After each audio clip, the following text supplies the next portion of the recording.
नमस्कार श्रोते हो, तुमच्या प्रतिसादाबद्दल सर्वप्रथम धन्यवाद. आपण कॉमेंट केल्यात तर नक्कीच मला प्रेरणा मिळेल. आपण या चॅनलवर पहिल्यांदा आला असाल तर सबस्क्राईब अवश्य करा, जेणेकरून अशा विविध कथा, कथामालिका आणि इतर साहित्याचा आनंद घेऊ शकाल. या कथेच्या आधीच्या भागांची लिंक डिस्क्रिप्शन बॉक्समध्ये आहे. चला तर मग ऐकूया स्वप्नवेध या कथामालिकेचा तिसरा भाग. स्वप्नीलच्या सरला मावशीचा शोध हा त्याला दिसणाऱ्या स्वप्नातून लागला. आता तिचं अपहरण कसं झालं हे ती सांगणार आहे. या स्वप्नांमुळे त्याच्या आयुष्यात वादळ तर येणार नाही ना. सुरू करूयात स्वप्नवेध. सरला मावशीने सांगायला सुरुवात केली. माझे विक्रमवर प्रेम होते. त्याच्या राजबिंड्या रूपावर मी भाळले होते.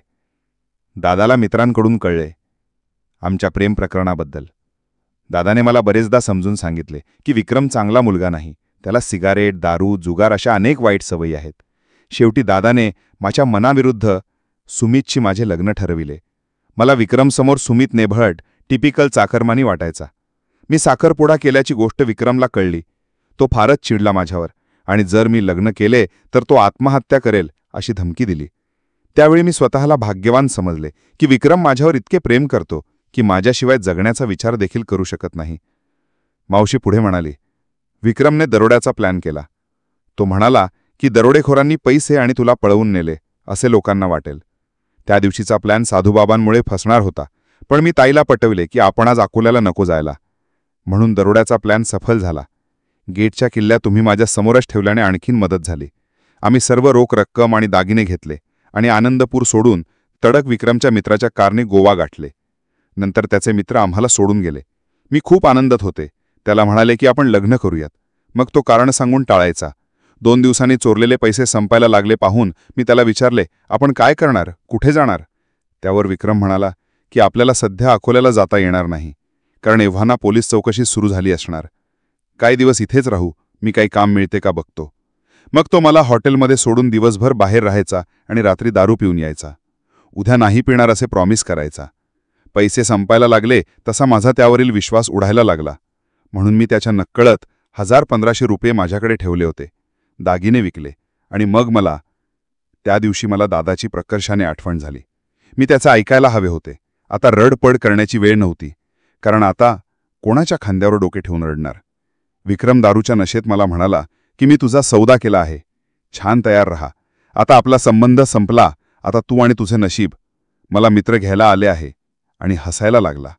मूर्ख मुली, प्रेम वगैरे मी कधीच नव्हते केले. हा नुसता टाइमपास होता. मी त्याच्या कानशिलात लगावली, पण त्याने मला जोरात ढकलले आणि मला सोडून निघून गेला. निघण्याच्या गडबडीत त्याचे वॉलेट तिथेच राहिले. मी उघडून पाहिले तर त्यात 5000 रुपये होते. विक्रमच्या लक्षात आले तर तो परत येईल आणि 2 तासात ज्याला मला विकण्यात आले होते तो देखील येणार होता. त्यामुळे मला लवकरात लवकर पळून जाण्याशिवाय पर्याय नव्हता. मी हॉटेलमधून चेकआउट केले. कुठे जायचे काहीच ठरले नव्हते. एका बसमध्ये चढले आणि मंगेशी गावी उतरले. त्या दिवशी सोमवार होता. श्री मंगेशी मंदिरात मी मनात जप करत होते. हे गिरीशा ममत राही, हे शिवशंकरा, आता तूच मला या संकटातून वाचव. मी चुकले अशी सर्वांची माफी मागितली देवापुढे. काहीच खाल्ले नसल्याने मी चक्कर येऊन पडले. मला एका बाईनी मदत केली. ती तिच्या मुलासोबत आली होती पणजीहून दर्शन घ्यायला. तिने मला खायला दिले आणि माझी चौकशी केली. मी तिला माझी सर्व हकीकत सांगितली आणि तिला मदत मागितली. बहुतेक श्री शिवशंकराने माझे ऐकले असेल. तिने त्यांच्यासोबत पणजीला आणले. तिच्या मुलाने म्हणजे शिवने त्या XYZ बार मालकाला सांगून बाजूला त्यांच्याच रेस्टॉरंटमध्ये नोकरी मिळवून दिली.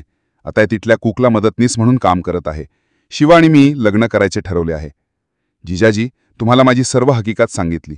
कृपया करून आई, बाबा, ताई, दादाला याबाबत सांगू नका. त्यांच्यासाठी मी अजूनही बेपत्ताच आहे असे राहू द्या, कारण मी कोणत्या तोंडाने त्यांच्यासमोर जाऊ. मी आजोबांबद्दल सांगणार इतक्यात बाबांनी मला अडविले. आम्ही जायला निघालो. मावशीने बाबांना नमस्कार केला. सदा सुखी रहा असा आशीर्वाद दिला आणि तिच्या हातात 1000 रुपये ठेवले. आम्हाला खूपच वेळ झाला होता. मग आम्ही निघालो तिथून. बाबांचा रागही निवळून होता. मग आम्ही गोवा ट्रिप करून घरी परत आलो. आजी आणि आईला मावशीबद्दल काहीच सांगितलं नाही. नंतर विक्रमला अटक करण्यात आली आणि त्याने सर्व गुन्हे कबूल केले. चोरी, मावशीच्या अपहरणाचा आणि त्यानंतर पैशासाठी मावशीचा सौदा, त्याला शिक्षा झाली. पण विक्रम त्याच्या मित्रांवरही आम्हाला फोनद्वारे धमक्या देत असत. बाबांनी त्यांच्या धमक्यांना भीक घातली नाही आणि त्यांना पुण्यात येऊन आम्हाला त्रास देता येत नव्हते. म्हणून विक्रमच्या मित्रांनी माझी बेस्ट फ्रेंड नताशाला त्रास देणे सुरू केले. त्यांनी आमच्या दोघांबद्दल माहिती गोळा केली होती. पण नताशाने इथे माझ्याबरोबर आपल्या कॉलेजमध्ये 11वीत ॲडमिशन घेतले. त्यामुळे विक्रमच्या मित्रांचा जळफळाट झाला. त्या 2-2.5 महिन्यात इतके सर्व घडले. नंतर तुझे, माझे आणि नताशाचे किती छान बॉन्डिंग झाले होते. पण 12वीच्या रिझल्टनंतर नताशाने आत्महत्या केली. कमी पर्सेंटेज हे आत्महत्येचे कारण ठरवण्यात आले होते. खरं तर नताशा हुशार मुलगी होती. मग मला विक्रमच्या मित्राचा फोन आला. बघ, गमावलीस ना नताशाला. विक्रमवरची कंप्लेंट मागे घे, नाहीतर आता दुसऱ्या कोणाचा तरी नंबर लागेल. बाबांनी विक्रमच्या मित्रांची कंप्लेंट केली. पोलिसांनी त्यांना अटक केले आणि नंतर त्यांना सोडून देखील देण्यात आले. त्यामुळे त्यांची हिंमत वाढली. पण जेव्हा नताशाच्या वडिलांनी नताशाला आत्महत्येला प्रवृत्त करण्यात आले असा आरोप विक्रमच्या मित्रांवर ठेवला, कारण आधीही नताशा अकोल्यात असताना त्यांनी तिला त्रास दिला होता अशी कंप्लेंट केली, तेव्हा कुठे ते अडकले. आता मला स्वप्नीलकडे येऊन बराच वेळ झाला होता. स्वप्नील बोलला, विशाल, अजून बरेच मन मोकळे करायचे आहे तुझ्यापाशी. मी म्हणालो, नक्कीच मित्रा, आपण उद्या भेटूयात.